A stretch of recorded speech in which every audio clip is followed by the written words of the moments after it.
Olá pessoal, tudo bem com vocês? Eu sou Isabelle Cartacho, sou médica endocrinologista. Vamos conversar hoje um pouco sobre massa muscular, principalmente no contexto do paciente obeso, um fenômeno conhecido como sarcoobesidade.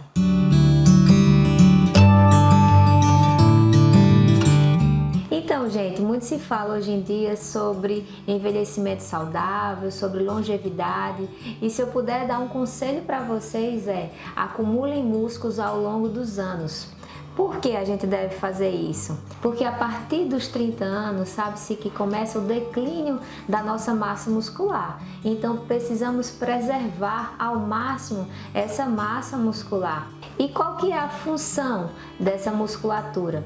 Sabe-se que a perda do músculo, a sarcopenia, ela está relacionada com uma perda de força, está relacionada com uma perda da mobilidade, com a perda da nossa funcionalidade. Atos simples como levantar, como andar, como pegar um livro num instante. Então tudo isso é importante, principalmente quando consideramos o nosso envelhecimento. E como é que podemos avaliar a composição corporal?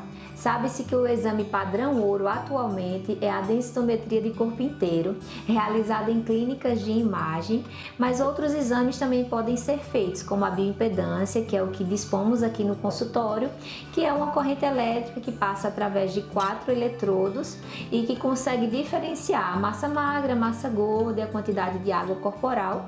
Outro exame também realizado é o exame das pregas cutâneas, das 7 dobras. Obviamente, cada exame tem a sua limitação, mas serve para estimar bem a nossa composição corporal. E por que eu quero enfatizar um pouco o paciente obeso? Sabe-se que a nossa população apresenta mais de 50% em pacientes com obesidade ou sobrepeso e que sofrem muito do efeito sanfona. E qual que é a preocupação do efeito sanfona? Quando perdemos peso, é importante lembrar que perdemos tanto músculo como perdemos gordura. Quando ocorre o reganho de peso, basicamente é só gordura. E aí recomeçamos o tratamento, perda de músculo, perda de gordura, reganho de peso, aumento de gordura. Percebe que com isso cada vez mais ocorre o ganho de gordura e a diminuição da massa muscular. E o pior, essa massa muscular ela fica de qualidade inferior, fica disfuncional.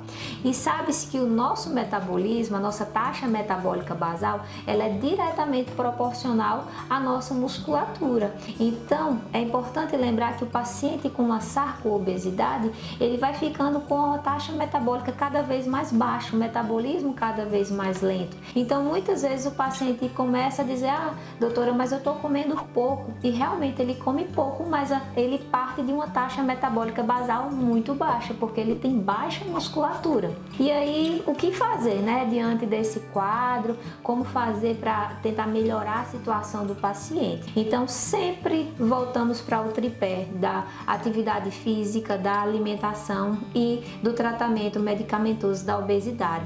Quando falamos de atividade física para esse paciente, temos que lembrar numa atividade física de resistência, uma atividade física resistida, seja com pilates, seja no funcional, seja na musculação. Quando falamos de uma alimentação, temos que lembrar sempre dos macro e dos micronutrientes, principalmente valorizando a quantidade de proteína na dieta desse paciente. Então é muito importante o acompanhamento multidisciplinar para evitar justamente essa situação da sarcoobesidade. E eu acho importante frisar bem isso, porque muitas vezes o paciente ele fica muito preocupado com a balança, querendo perder peso, mas sem se preocupar tanto com a sua composição corporal. Eu espero que esse vídeo tenha ajudado a esclarecer algumas dúvidas e a te estimular a praticar uma atividade física, a ter uma alimentação mais saudável, um estilo de vida mais saudável.